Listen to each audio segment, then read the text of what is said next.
So here is the Casablanca Delta 2 I installed in my friend's solarium. Let's turn it on low speed. Paid $15 for this fan.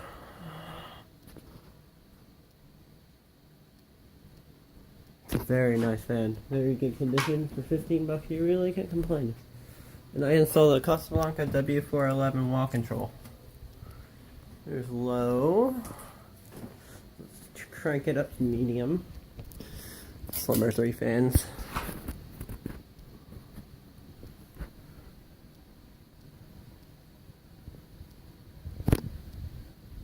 New high speed.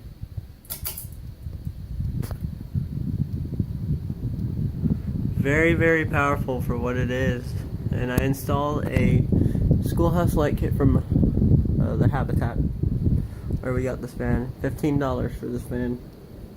We replaced, it's at my friend Garrett's house, and we replaced the nutone decorator because we thought it wasn't working, but it actually does because the switch was beat up.